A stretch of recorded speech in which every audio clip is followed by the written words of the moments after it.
is where the president is 100% correct. They have to be stopped at Mexico's southern border, because once they get in Mexico, Mexico just wants to get rid of them. It'll either send them south or send them north to Texas. So the help that this fellow's talking about is help that has to be given before they enter Mexico.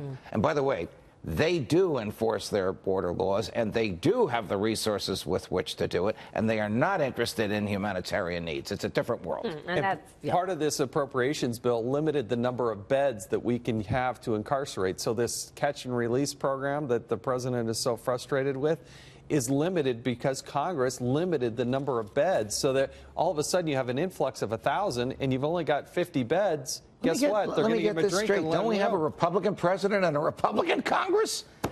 You're right. President Schumer. And then, that's amazing. And then there's California. The University of California system approved an increase in tuition for out-of-state students. So out-of-state students seeing their college tuition go up. It will not apply to students who are illegal immigrants. The state allows them to enroll as in-state students, Judge. Once again, protecting illegals. I am not surprised at this in California, but California law, just to be clear, requires that the illegal immigrant have resided in California for 3 years. So if I were 19 years old and wanted to go to UCLA and wanted the in-state tuition break, I'd have to establish residence in California, just as illegal aliens do. But if I'm outstate, if I live in New Jersey and I want to go to UCLA, I've got to pay the full boat. Bottom line, this encourages, this is the president's beast in the night. This encourages the use of state resources, the richest state in the union, sorry, Andrew Cuomo, to encourage illegals to come there and stay there. Yeah, that's and right. it's not just state resources, they're federal resources. Correct. Boom. Correct. Boom. Drop the mic. That's the issue, because they can act like that they support. Could have been addressed in this monumental monstrosity of a spending bill that the president signed as well. And there's no must-pass piece of legislation until September. So we're stuck with this till September. Nothing's going to pass. And a new state law that prevents law enforcement from working, even saying a word to an immigration enforcement agent. That's being challenged. I don't understand any of this. Forward. I don't understand why the president would have signed this. I really. But this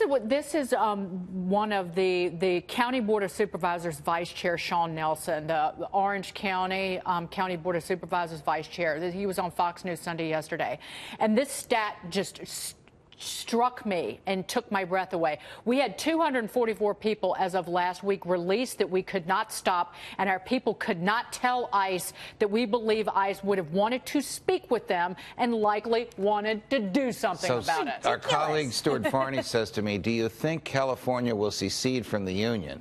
And I said, yes, but only after Orange County secedes from California. Well, here's my idea. Somebody needs to take a hacksaw and saw that state off at the border and kick it into the Pacific Ocean. We'll see what happens when they lose all the federal support that they've got. This is what happens when you pass a 2,000-plus page bill in less than 48 hours and spend $1 trillion. I guess they're all, whoops, we forgot. I guess they're all speed readers, your former colleagues. Yeah, 2,000 pages and 48 hours. I didn't go for it. To be fair. So nobody read it. Nobody read it. They can speed read, but they lack guts. They can speed spend. They definitely can do that. Judge, good to see you. Thanks so much. Pleasure, Judge guys. Napolitano.